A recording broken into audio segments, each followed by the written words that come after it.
if you can believe that it is with your perspective that's creating your reality, then it would also mean that whatever perspective you have of God creates your reality.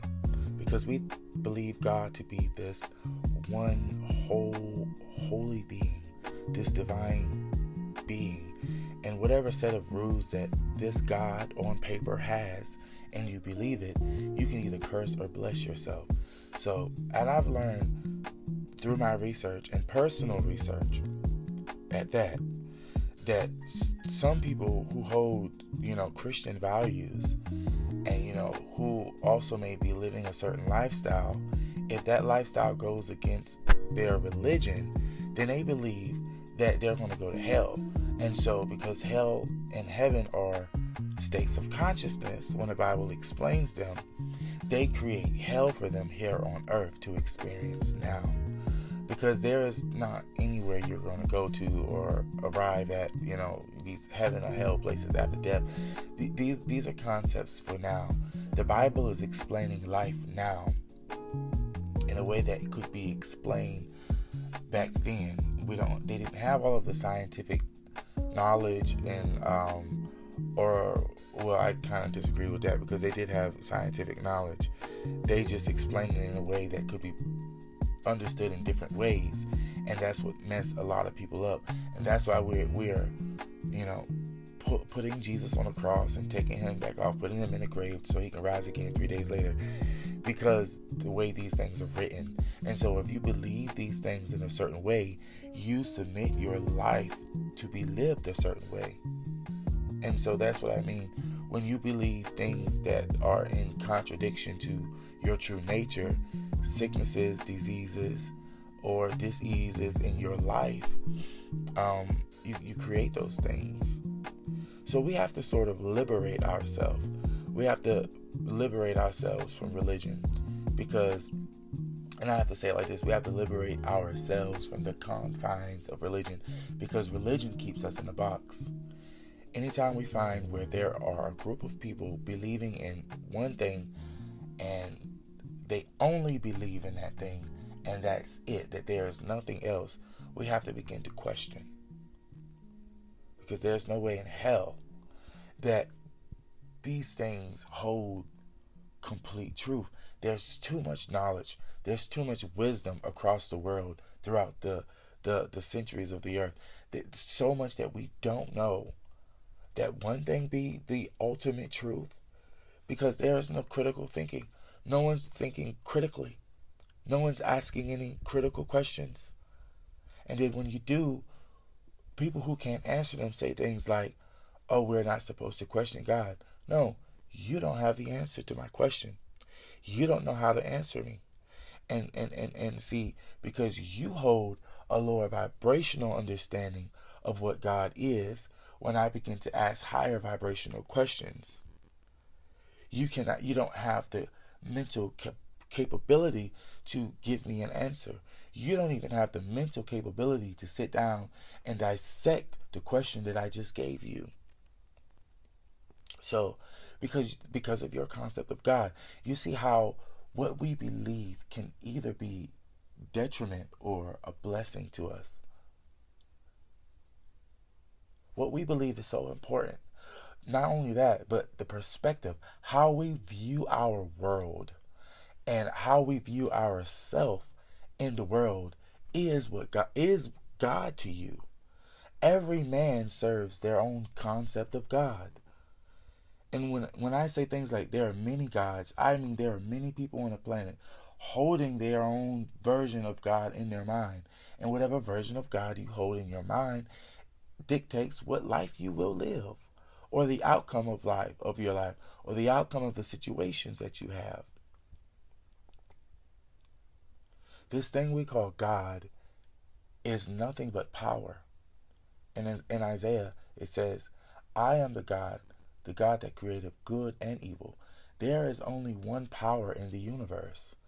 There is only one power, and it's just energy. It's just power. So whatever you feed into this power is magnified back to you. That's all this is. That's all it is this power. No devil, no God, just power. And see, when you find yourself thinking positively and thinking on the bright side of things, then you'll find your life molding into these beautiful situations that you're thinking of.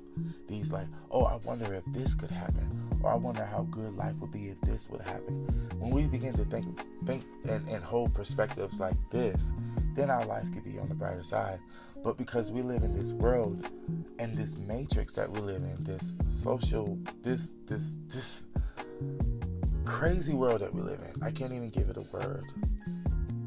We realize that it teaches us to focus on things outside of us, because this is the world of physicality. What you can physically do in this dimension, that's what this world is built by. Even our technologies are built on a physical level.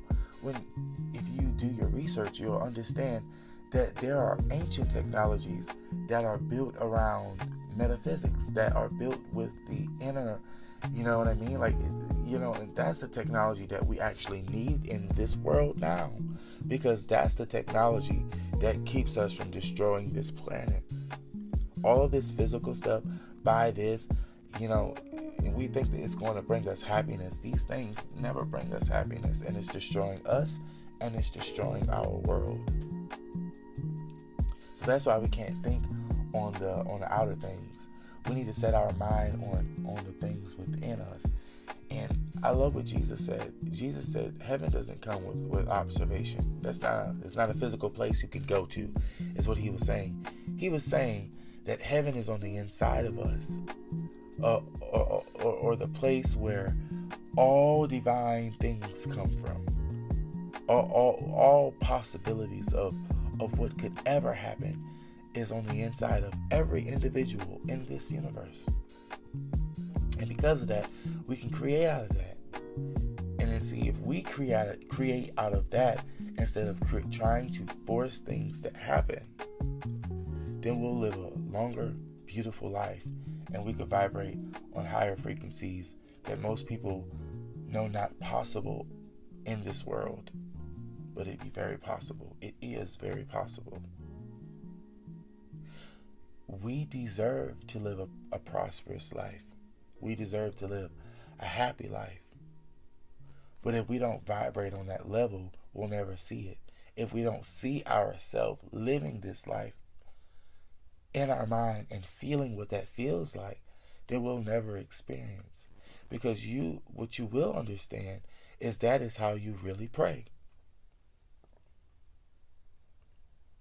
And what deliverance is allowing yourself to release the old emotions of why you feel like you can't get the things that you want. You release those, and then you feel it in with something, with what you want. That's what deliverance is, and that's what prayer is. So deliverance and prayer work hand in hand to bring you the life that you truly desire. But if you look at deliverance and prayer in a more religious way, in a more Christian way, in the more fundamental way they explain that, you'll never get there. Because the way they explain what prayer is begging. And the way I like to tell, I tell Christians this all the time. Why are you telling an all-knowing deity what you're going through and begging him, they usually say, all this he stuff with this God? It's so weird.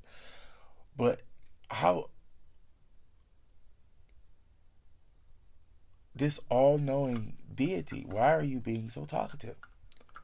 What you need to do is find yourself in meditation, where you quiet your mind down. When you quiet your mind down enough so that you can hear the higher thoughts of God, because God don't need you to explain nothing. God just needs you to listen so it can lead you in the right way, so it can show you what your future self is feeling, so it can show you the possibilities of how to get out of the situation that you're in. It's about quieting your mind, not about running your mouth off to God. You don't need to pray. You can ask questions. You can make affirmations, declaring your future and feeling it and truly believing it. But you don't need to tell God what you're going through, when God is literally already has all of the things you need, all of the answers right there. You just have to vibrate on that level of where God is, and it's just a pure state of unconditional love and pure consciousness, authenticity. That's what God is. And so when you quiet the carnal mind down, you can have access to that. And I love this scripture in the Bible. It says, how can two walk together except they agree? A lot of people, when they hear this scripture, they think, oh, how can I be married to you if we're not on the same page? Yeah, sure, whatever. But I got my own different thoughts about what marriage is. And I don't want to get into that right now. But how could two walk together? How could you, your conscious mind, walk together with the unconscious mind, the subjective mind, the higher mind, the divine mind? You have to agree with it. And because that is the more dominant mind, you have to find yourself agreeing with it. Meaning you have to let go of the things that you believe so that you can have access to the endless possibilities that your life can experience. Find yourself agreeing with God. Find yourself, and you know you're not in alignment with God when you don't feel good, when you feel negative, when you're sick, when you're depressed. It means you have vibrated yourself on a level where God does not vibrate. But when you're feeling happy and time is going by fast, you find yourself being creative, you find yourself being in love, falling in love. And I don't mean in this superficial relationship stuff they're doing today. I mean falling in love, like just being in love with everything, with a glass of water, just enjoying a glass of water, a nice meal, making love in the most wonderful way you've never experienced before in your life. You know, anything. A telephone conversation. Just find yourself being in love and just vibrating really high. That is how you know you have found yourself aligned with this divinity. That's how you know. That's how you know. So I'm going to leave it at that today. I've had a really good conversation with you all. Let me know in the comments what you like to hear my thoughts on next. And I hope you guys have a great day. Don't forget to subscribe and catch me on the next video. Bye.